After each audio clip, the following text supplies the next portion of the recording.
और वहीं अरुणाचल प्रदेश में इंतजार खत्म हुआ। आज पीएम मोदी सेला टनल का उद्घाटन करेंगे। टनल बनने के बाद चीन की विस्तारवादी टेढ़ी नजर पर जरूर लगाम लगेगी। प्रधानमंत्री नरेंद्र मोदी अरुणाचल प्रदेश गए तो चीन की नींद उड़ गई। पीएम मोदी ने ईटानगर से एक ऐसी सुरंग का उद्घाटन किया जो चीनी सेना का काल बनेगी और इस सुरंग के बनने से चीन की सीमा की दूरी 10 किलोमीटर तक घट गई। ये सुरंग अरुणाचल प्रदेश के लिए तो अहम है ही, साथ ही साथ भारतीय सेना के लिए भी बहुत मददगार साबित होगी। China की economy sluggish, China cannot afford a conflict or any exercise इस तरह की, और Bharat is rising at the same time. America चाहता था कि भारत जो है वो लद्दाख वाले फ्रंट पे एंगेज करे चाइना को, ताइवान के हवाले से, क्योंकि उन्होंने अपने सारे एग्स एक बास्केट में डाले हुए थे इंडिया के साथ। एक ह्यूमन चेन बना दी है इंडियन आर्मी ने, एक दीवार बना दी है वहां पे, चाहे टेम्परेचर -50 हो -60 हो, इट डज नॉट मैटर, कोई फर्क नहीं पड़ता। टेम्परेचर कैसा भी हो, वहां पे इंडियन आर्मी रहेगी, चाइना का मुकाबला करेगी। वहां पे 10,000 सोल्जर्स का चाइनीज बॉर्डर पर इंडिया की तरफ से भेजे जाना भी एक बड़ी खबर है और चाइना इसके ऊपर बहुत परेशान है। और चीन की तरफ से कहा जा रहा है कि ये क्यों किया गया है, या हमारे उस पे क्यों आप सोल्जर्स भेज रहे हैं, क्यों सोल्जर्स डेजिग्नेट कर रहे हैं इतनी बड़ी तादाद में। क्या चाइना की फोर्सेस जिस तरीके से दबी हुई नजर आ रही थी, चाइना के जो फौजी जवान थे जिस तरीके से डरे हुए नजर आ रहे थे, क्या इंडिया वाकई में इतना पावरफुल हो चुका है? इंडिया की फोर्सेस वाकई में इतनी पावरफुल हो चुकी है? बार बार ये कहता हूं, भारत ने चीन की गर्दन पे यहां पे खंजर लगा दिया, यहां पे। अब चीन सर कैसे हिलाएगा? अपना सर हिलाएगा, खंजर अंदर जाएगा। तो ये कि इंडिया बार बार कह रहा है कि चाइना अपने इंटरनेशनल लॉ और एग्रीमेंट्स की रिस्पेक्ट नहीं करता, इसीलिए वो कहते हैं कि पीस एंड ट्रंक्विलिटी नहीं है बॉर्डर के ऊपर, इसीलिए 10,000 फौजी जो हैं वो भेजने पड़ रहे हैं।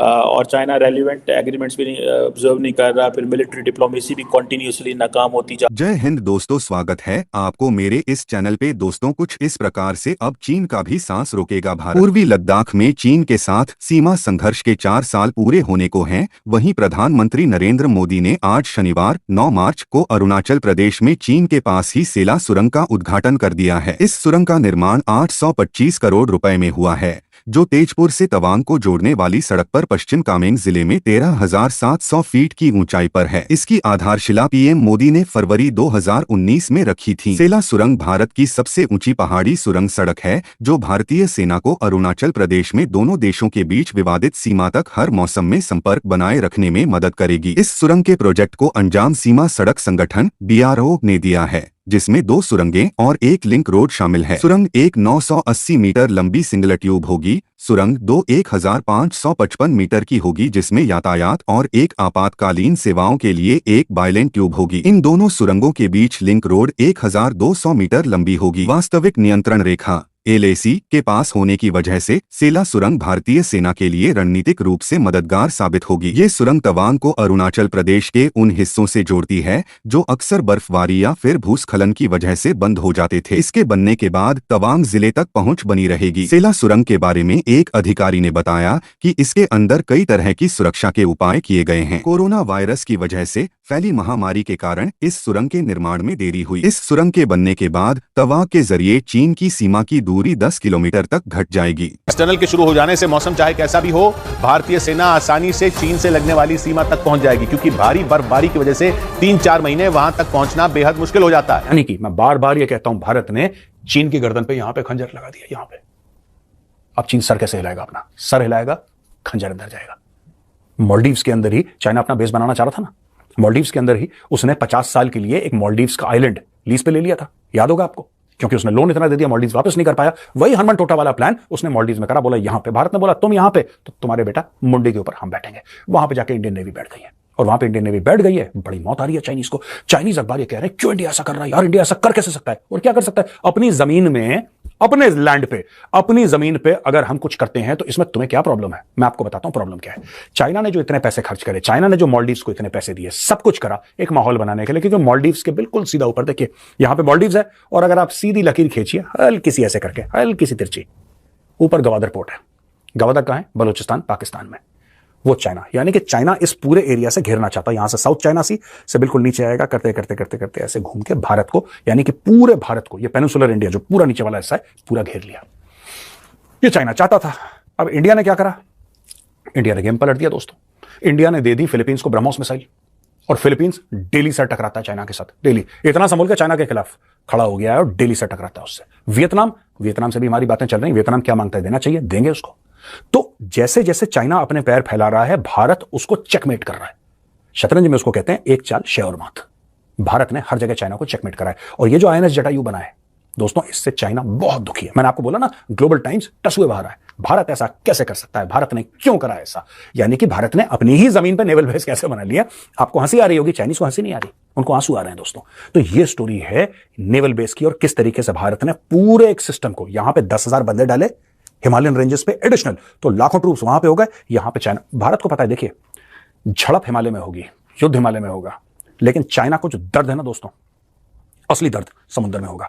और इंडियन नेवी की जो कैपेबिलिटी बढ़ती चली जा रही है, उससे भी चाइना खुश नहीं है, क्योंकि जो इंडियन नेवी की कैपेबिलिटी है दोस्तों, वो चाइना के पेट पे लात है।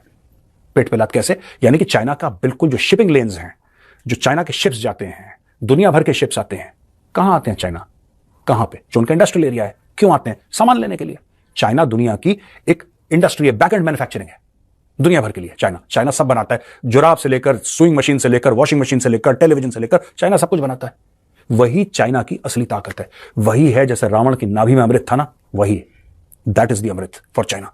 उस अमृत के कलश को तोड़ने के लिए, उसको भेदने के लिए इंडियन नेवी तत्पर है। इंडियन नेवी ने अपनी फील्डिंग ऐसे बैठा रखी है, अगर आप मैप देखेंगे आपको पता लग जाएगा कि जैसे स्लिप फील्डर होते हैं ना, क्रिकेट का मैच चल रहा है, फास्ट बॉलर बॉलिंग कर रहा है और उसने वहां से दिया आउट स्विंगर एक, और यहां पे 3 लोग 4 लोग स्लिप पे खड़े हैं, उसने टक से बैट से लगा, सीधा कैच आउट।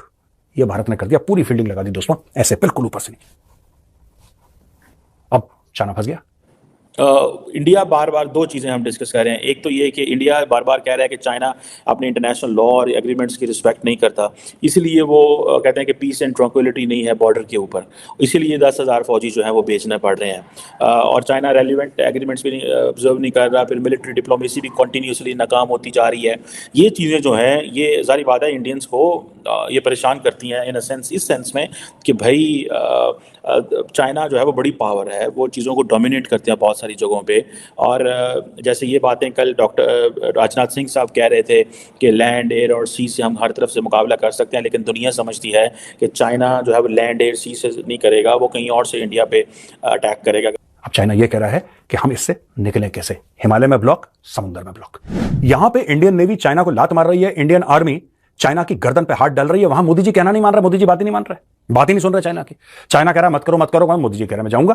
अब मोदी जी पहुंच रहे हैं 9 मार्च को दोस्तों, आज 8 है, कल 9 मार्च है, 9 को मोदी जी पहुंच रहे हैं अरुणाचल प्रदेश। और भाई अरुणाचल प्रदेश में सेला टनल है, उसके इनॉग्रेशन के लिए कर रहे हैं। इनॉग्रेट करेंगे सेला टनल, ये बहुत बड़ा प्रोजेक्ट है। और सेला टनल का जो इनॉग्रेशन है, ऑल वेदर कनेक्टिविटी देगा तवांग। तवांग हमारे लिए बहुत जरूरी है। 1962 में आप जानते हैं तवांग में कितनी भीषण युद्ध हुआ था, कितनी लड़ाई हुई थी तवांग में, कितना खून खराबा हुआ था। तो ये जो सेला टनल है, ये आपको ऑल वेदर कनेक्टिविटी है दोस्तों। ऑल वेदर कनेक्टिविटी होती क्या है? लड़ाई सिर्फ गोले बारूद से नहीं होती। एक जमाना था जब, अभी भी फौज करती है ना एडवांस विंटर स्टॉकिंग, अभी भी तो फौज करती है। यानी कि कई ऐसे एरिया हैं इंडियन आर्मी के कि जहां पे सर्दी जब हो जाती है, बर्फ पड़ जाती है, फिर आप उस पर जा नहीं सकते। तूफान चलता रहता है, हेलीकॉप्टर से भी जाना बड़ा मुश्किल हो जाता है, बहुत मुश्किल हो जाता है। विंडो होती है 1-2 घंटे की, गए है, वरना हेलीकॉप्टर भी वहां पे नहीं चल सकता। और इतनी ऊंचाइयों पर है, इतनी बर्फ है कि वहां पे ह्यूमन बीइंग पहुंच जाए, इतनी बर्फ के बाद, इतने स्टॉर्म्स के बाद बहुत